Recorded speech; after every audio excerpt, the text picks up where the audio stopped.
Hello my dear students. Market segmentation क्या होता है मैम? मार्केट पोजीशनिंग क्या होता है? सेगमेंटेशन, पोजीशनिंग और टारगेटिंग, ये तीनों टॉपिक को आप लोगों को यूनिट 2 में कवर करना है, that is STP in short.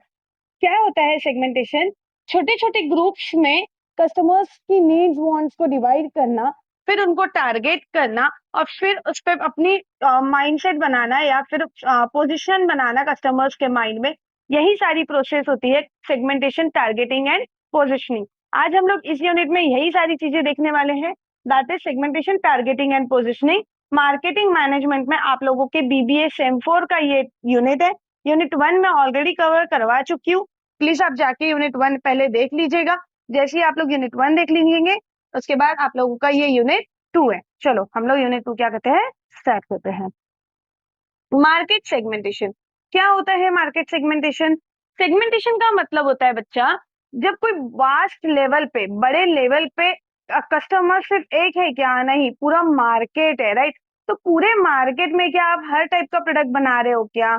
नहीं। क्या आप हर टाइप के कस्टमर्स को डील कर सकते हैं क्या? The answer is no. तो आपको क्या करना है, आपको जो प्रोडक्ट आप बना रहे हैं, राइट, उसके हिसाब से आपको कस्टमर्स फाइंड आउट करने हैं, उनको छोटे छोटे ग्रुप में डिवाइड करना है, राइट? और फिर उस पे जो डिवाइड किए हुए टारगेटेड कस्टमर्स है उन पे फोकस करके क्या करना है, काम करना है या अपना सेलिंग करना है। I hope it's clear. अब हम लोग इसको डिटेल है। डिवीजन ऑफ हेट्रोजेनियस मार्केट, मतलब अलग अलग नेचर के हिसाब से आप लोग क्या करिए, डिवाइड करिए मार्केट को।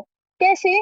Market segmentation involves dividing a large large मतलब मार्केट बहुत वास्ट है, तो उसको क्या करिए, हेट्रोजेनियस नेचर के हिसाब से, मतलब डिफरेंट, कि कौन सा क्या है, कस्टमर्स को क्या चाहिए, उसके बेसिस पे डिफरेंट डिफरेंट सेक्टर्स के बेसिस पे क्या करिए, डिवाइड करिए। और फिर क्या करिए, इनको इनटू स्मॉलर और होमोजेनियस ग्रुप्स ऑफ कंज्यूमर का क्या करिए, एक ग्रुप बनाइए। क्लियर? देखिए फिर से समझाती हूँ। हेट्रोजेनियस का मतलब होता है डिफरेंट, तो डिफरेंट बेसिस पे क्या करिए, आप लोग डिवाइड करिए मार्केट को। और फिर जो कस्टमर्स आपके लिए जरूरी है या आपके नेचर के हैं, वैसे कस्टमर्स का एक होमोजेनियस ग्रुप बनाइए। होमोजेनियस ग्रुप्स ऑफ कंज्यूमर्स को आपको क्या करना है, एक ग्रुप बनाना है, that is division of heterogeneous market. Market segmentation में ये आप लोगों का पहला पॉइंट है। I hope it's clear. Second है, तो बेस्ड ऑन सिमिलर नीड्स, उनकी जो भी नीड्स है वो सिमिलर होनी चाहिए, कैरेक्टरिस्टिक सिमिलर होनी चाहिए, उस बेसिस पे आपको कस्टमर्स फाइंड आउट करने हैं और उनके ग्रुप बनाने हैं। जैसे आप एग्जाम्पल ले लीजिए, आप एक कॉलेज में पढ़ रहे हैं, राइट? अगर मैं BBA part 1, BBA part 2, BBA part 3 सारे बच्चों को एक साथ पढ़ा रही हूँ, है ना, सब एक साथ एक ही क्लास में बैठे, तो वो मर्ज नहीं हो जाएगा, वो बहुत ज्यादा होश पोश नहीं हो जाएगा, वो क्लियर नहीं होगा, वो चीजें समझ में नहीं आएगी, है ना? तो वैसे ही मैं उनको टारगेट कैसे कर पाऊंगी कि मुझे बीबीए 1 बच्चों को या फिर बीबीए पार्ट 1 बच्चों को कौन सा टॉपिक देना है? उनका सिलेबस अलग है, उनके पेपर्स के रिवीजन अलग होंगे, उनका मैं मतलब हर चीज उनका टारगेट अलग होगा। क्लियर? तो मैं कैसे उन लोगों को एकदम मतलब प्रॉपर क्वालिटी, उनकी नीड्स को समझ के उनको सेटिस्फाइड कर सकती हूँ, है ना? तो मुझे उनको छोटे ग्रुप में डिवाइड किया है, जैसे बीबीए पार्ट 1 पार्ट 2, जैसे सेम 1 सेम 2, फिर आप लोगों का थर्ड, फोर्थ, फिफ्थ और सिक्स, मतलब ऐसे हम लोग डिवाइड कर रहे हैं, टारगेट कर रहे हैं। वैसे ही हम लोग जब मार्केटिंग कर रहे हैं ना, तो आपको मार्केटिंग में ये कंसेप्ट ध्यान में रखना है हमेशा कि मुझे ग्रुप्स को क्या करना है, डिवाइड करना है। क्लियर? तो each segment consists of customer who share similar needs, preferences, behavior और demographic characteristic जिनकी होनी चाहिए, उस बेसिस पे मुझे क्या करना है, कस्टमर्स को डिवाइड करना है। क्लियर? इम्प्रूव कस्टमर्स अंडरस्टैंडिंग, मुझे क्या करना है, कस्टमर को क्या चाहिए, क्या उसकी नीड है, क्या उनकी वांट्स है, क्या उनकी डिमांड्स है, ये सारी चीजों को अंडरस्टैंड करना बहुत ज्यादा जरूरी है। It help business gain deeper insight into customers expectations, क्योंकि जितना कस्टमर एक्सपेक्टेशंस आप लोग फुलफिल कर पाएंगे, उतना आप मार्केट में अपनी इमेज को क्रिएट कर पाएंगे एज अ बिजनेसमैन। क्लियर? तो आप लोग क्या कर सकते हैं, अपने बेटर प्रोडक्ट डिजाइन और सर्विस के बेसिस पे आप कस्टमर्स की अंडरस्टैंडिंग, जैसे अमेजोन हो गया, कस्टमर को समझ रहा है क्या चाहिए, कस्टमर को क्या उसकी नीड है, उस हिसाब से वो क्या कर रहे हैं, सर्विस प्रोवाइड कर रहे हैं, है ना? तो वो आज आज के एरा में आप देखिए बहुत अच्छे लेवल पे परफॉर्म कर रहे हैं। क्यों? क्योंकि उन्होंने कस्टमर की नीड्स को समझा था। क्लियर?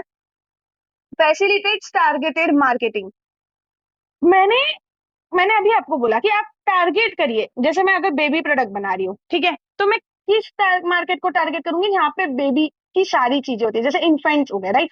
तो मैं वहां पे लोगों को टारगेट करूंगी जिनके छोटे बेबीज है या जो बेबी प्रोडक्ट, तो वो मैं हर टाइप का बेबी प्रोडक्ट बनाती हूँ, तो मैं सिर्फ बेबी प्रोडक्ट के लोगों को ही टारगेट करूंगी। That is facilitate targeted marketing. Segmentation allows firm to design specific marketing strategies. Segmentation क्या अलाउ करता है बिजनेस को या फर्म्स को या ऑर्गेनाइजेशन को कि आप marketing strategies for each group instead of using a one size fits all approach. मतलब हर ग्रुप में आप लोगों को या तो आप इसको सेगमेंट कर दीजिए या आप एक से बड़ा ग्रुप मतलब जैसे बेबी प्रोडक्ट से रिलेटेड हो तो उस चीज पर फोकस करिए। ये भी आप लोगों को सेगमेंटेशन क्या करता है, हेल्प करता है। Enhance marketing efficiency and efficient effectiveness. इससे क्या होगा, जब आप मार्केटिंग कर रहे हैं तो वो एनहांस होगा क्या, आपकी इफेक्टिवनेस पे, आपकी इफिशियंसी पे। जब आप सिलेक्टेड सेगमेंट पे फोकस कर रहे हैं तो रिसोर्सेज क्या होती है, मोर इफिशिएंटली यूज होती है। जैसे मैंने आपको अभी बताया था बच्चा कि बीबीए पार्ट 1 पे अगर मैं फोकस कर रही हूँ, बीबीए पार्ट 2 है, बीबीए पार्ट 3 है, राइट। तो मैं अगर एक एक सेगमेंट पे फोकस कर रही हूँ तो मैं उनको क्वालिटी स्टडी दे पाऊंगी, उनके पेपर्स बहुत अच्छे से निकाल पाऊंगी, या मैं उन लोगों को बहुत अच्छे से रिविजन करवा पाऊंगी, है ना। अगर मुझे आप सारा चीजें एक साथ दे देंगे, जैसे आप तीनों पार्ट के सपोज 100 स्टूडेंट्स है, और अगर आपने तीनों पार्ट के स्टूडेंट्स मुझे एक साथ दे दिया और बोलिए मैम पढ़ा दीजिए, इज इट पॉसिबल कि मैं उनको क्वालिटी नेचर का कुछ दे पाऊंगी? नहीं।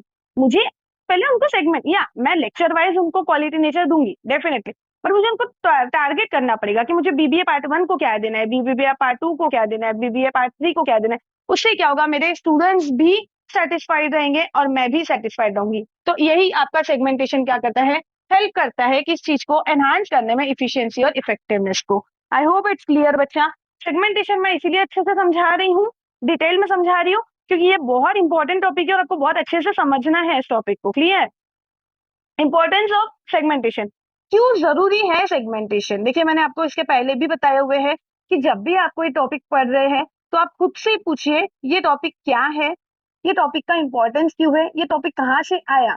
कोई भी चीज डायरेक्टली नहीं आई है, मतलब पढ़ना है इसलिए पढ़ो मत, कंसेप्ट के साथ पढ़ो कि क्यों क्यों मैं पढ़ रही हूँ ये सब्जेक्ट, कि मैं जब प्रैक्टिकल लाइफ में जाऊंगी, जैसे मेरा बीबीए कंप्लीट हो जाता है, जब मैं मार्केटिंग करने जाऊंगी, अब हम लोग बीबीए के स्टूडेंट्स हैं तो हम लोग मार्केटिंग सेक्टर में भी जाएंगे, राइट। तो अब हम लोग मार्केटिंग कर रहे हैं तो कहाँ वहां पे क्या यूज है, क्या प्रैक्टिकल लाइफ में इसका यूज है, उस बेसिस पे अगर जब आप स्टडी करते हैं तो आपको चीजें ज्यादा इजीली समझ में आती है। आपके कंसेप्ट जितने अच्छे रहेंगे आप उतना अच्छा परफॉर्म कर पाएंगे। I hope it's clear. तो बेटर कस्टमर सेटिस्फैक्शन के लिए आपको सेगमेंटेशन क्या करता है, हेल्प करता है। जैसे मैंने अभी बताया स्टूडेंट्स का एग्जांपल ले लीजिए, तो जितना अच्छा मेरा कस्टमर सेटिस्फाइड रहेगा या मेरे स्टूडेंट सेटिस्फाइड रहेंगे उतना अच्छा मैं परफॉर्म कर पाऊंगी, राइट। तो segmentation enable firm to understand specific needs. Segmentation क्या करता है, स्पेसिफिक नीड्स और प्रेफरेंसेस को समझाता है, किसको, बिजनेसेस को या जो भी मार्केटिंग कर रहे हैं उन पर्सन को, सो दैट कि वो कस्टमर्स के ग्रुप को अंडरस्टैंड कर सके, राइट, उनकी एक्सपेक्टेशंस पे फोकस कर सके। इफिशिएंट यूज ऑफ रिसोर्सेज, जो भी उन लोगों के पास रिसोर्सेज है वो उसको इफिशिएंट वे में यूज करते हैं, क्योंकि उन लोगों के पास ग्रुप में टारगेट किया हुआ है कि मुझे इस टारगेट मतलब इस टारगेटेड कस्टमर्स को टारगेट करना है। तो instead of targeting the entire market, मुझे पूरा मार्केट टारगेट ना करते हुए मैं क्या कर रही हूँ, businesses focus on selected segment. Clear? तो सेगमेंटेशन आपको हेल्प करता है कि आप पूरे मार्केट को टारगेट नहीं कर सकते, पॉसिबल ही नहीं है। तो मैं क्या कर रही हूँ, मैं जो मेरे लिए मैं जो प्रोडक्ट बना रही हूँ उस कस्टमर्स को नीड, उनकी नीड्स को फुलफिल करने के लिए या जिनको उस चीज की डिमांड है उन चीज को फुलफिल करने के लिए सिलेक्टेड सेगमेंट पे फोकस कर रही हूँ। इससे क्या होगा, मैं ऑप्टिमल एलोकेशन ऑफ रिसोर्सेज का यूज कर सकती हूँ और अपना बेटर दे सकती हूँ। I hope it's clear. Improve targeting, इससे क्या होगा, आपका जो टारगेटिंग पावर है वो इम्प्रूव होगा। कैसे? कि मोस्ट प्रॉफिटेबल और सुटेबल कस्टमर ग्रुप्स को मैं देख रही हूँ। देखिए जब मैं 1000 कस्टमर्स को टारगेट कर रही हूँ और उसमें से 200 या 300 टारगेटेड कस्टमर्स मेरे प्रोडक्ट को ले रहे हैं, बट मैं क्या कर रही हूँ, 1000 कस्टमर्स पे अपना एडवर्टाइजमेंट का वेस्ट कर रही हूँ, राइट। उन पे अपनी एनर्जी लगा रही हूँ जबकि उनको वो प्रोडक्ट चाहिए ही नहीं, उनको उस प्रोडक्ट से लेना देना ही नहीं है, राइट। तो क्या मेरी स्ट्रेटेजी सही है? नहीं। क्या मैं सही तरीके से उनको टारगेट कर पा रही हूँ? नहीं। तो मुझे क्या करना है, मुझे वो 300 लोगों पे टारगेट करना है, उनको बेटर सर्विस प्रोवाइड करनी है, क्योंकि वो 300 पीपल उनसे रिलेटेड जो भी प्रोडक्ट रहेंगे, मतलब 300 पीपल के बेबीज है, वो जो उनके फ्रेंड्स रहेंगे जिनको बेबीज वगैरह हुआ है, तो वो उनको सजेस्ट करेंगे, ना कि वो 700 पीपल सजेस्ट करेंगे। क्लियर? तो दैट इज द डिफरेंस। इससे क्या होगा, focus marketing strategy, better communication create होगा और हायर चांसेस रहेंगे आपके सक्सेस के। क्लियर? अब जैसे मैं आपको पढ़ा रही हूँ, तो अभी मैं किसको टारगेट करूंगी, जो एजुकेटेड एजुकेशनल से रिलेटेड होंगे उन लोगों को, जैसे स्टूडेंट्स हो गए, टीचर्स हो गए, राइट, नॉन टीचर्स हो गए, मतलब नॉन टीचिंग स्टाफ हो गया। मैं इन सब चीजों को क्या करूंगी, फोकस करूंगी, क्योंकि नॉन टीचिंग स्टाफ भी क्या होता है, कॉलेज में काम करता है, वो इनडायरेक्टली तो कनेक्टेड होते हैं, तो मैं उन लोगों से भी कनेक्टेड रहूंगी। बट आप बोलोगे आप इंजीनियर से कनेक्टेड रहिए, है ना, आप बाहर आउटसाइड जो पीपल्स है उन लोगों से कनेक्टेड रहिए, तो वो मेरे लिए टारगेटेड कस्टमर्स हो गए क्या? नहीं, मेरे लिए टारगेटेड कस्टमर्स कौन से होंगे, जो एजुकेशन से रिलेटेड है। क्लियर? कॉम्पिटिटिव एडवांटेजमेंट होता है इसका कि नीड्स बेटर देन कॉम्पिटिटर्स। अगर मैं टारगेटिंग कर रही हूँ प्रॉपर कस्टमर्स को अपने स्ट्रेटेजीज से, तो मैं प्रॉपर कस्टमर्स की नीड्स को फुलफिल कर पा रही हूँ as compare to competitors. Competitor से ज्यादा मैं आगे रहूंगी और differentiate themselves in the market. Strong market position create होगा इससे, और ब्रांड का क्या होगा, प्रेफरेंस देंगे लोग। आई होप इट्स क्लियर आपको कौन से कस्टमर्स को टारगेट करना है। अब बेसिस फॉर सेगमेंटेशन, सेगमेंटेशन किस बेसिस पे कर रही हैं आप, राइट, मार्केट को टारगेट तो करना है, किस बेसिस पे सेगमेंटेशन करनी है, तो जियोग्राफिक बेसिस पे, डेमोग्राफिक बेसिस पे, साइकोग्राफिक और बिहेवियर। जियोग्राफिक क्या होता है, लोकेशन, लोकेशन के अकॉर्डिंग आपको क्या करना है, सेगमेंटेशन पे फोकस करना है। जैसे रीजन हो गया, क्लाइमेट कंडीशंस हो गई, उस बेसिस पे आप लोगों को, जैसे हॉट एरिया है तो वहां पे आप लोग देखिएगा ठंडी चीजें ज्यादा बिक सकती है, अगर आप उस चीज का मार्केटिंग कर रहे हैं तो। अगर बेबी का है तो आप लोग उस टारगेट उस लोकेशन के हिसाब से करेंगे, है ना। डेमोग्राफिक, एज के हिसाब से, जेंडर के हिसाब से, है ना, आप कौन सा प्रोडक्ट बना रहे हो, आप ओल्ड मतलब एजेड लोगों का प्रोडक्ट बना रहे हो तो आप लोग एजेड लोगों को टारगेट करिए, आप स्मॉल बेबीज का प्रोडक्ट बना रहे हो तो आप स्मॉल बेबीज को टारगेट करिए।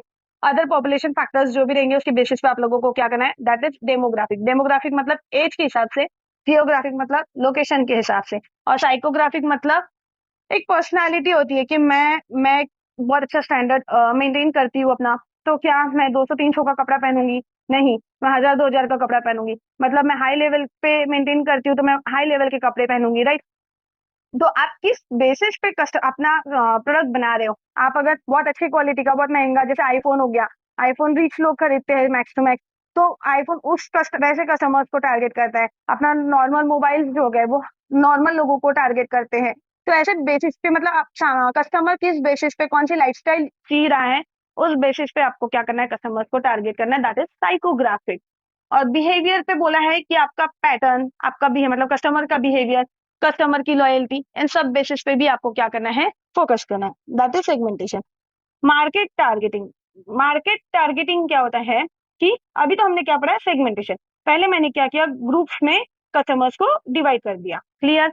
कस्टमर्स को देख लिया कि कौन से ग्रुप बेसिस पे, जियोग्राफी बेसिस पे, डेमोग्राफिक बेसिस पे, जो मैंने अभी आपको बताया साइकोग्राफिक बेसिस पे, इन सब बेसिस पे मैंने क्या किया, कस्टमर्स को सेगमेंटेशन में डिवाइड कर दिया, राइट। बीबीए, जैसे बीबीए पार्ट 1 के स्टूडेंट्स मैंने डिवाइड कर दिया, बीबीए पार्ट 2 और 3 के स्टूडेंट्स मैंने डिवाइड कर दिया। अब मुझे टारगेट करना है, अब मुझे उन पे काम करना है। इन शॉर्ट मुझे उन पे काम करना है, मुझे अब उनको टारगेट करना है। मैंने पहले डिवाइड तो कर लिया कि मुझे ऐसे ऐसे कस्टमर्स चाहिए, मुझे बीबीए पार्ट 1 के स्टूडेंट्स चाहिए, बीबीए पार्ट 2 के चाहिए, कौन से बेसिस पे मैंने सारी चीजें उनको डिवाइड कर ली है, ऐसे ऐसे प्रोडक्ट बना रही हूँ, ये मेरे होमोजीनियस प्रोडक्ट के हिसाब से। अब मुझे उन कस्टमर्स को क्या करना है, टारगेट करना है। तो ये आप लोगों का मार्केट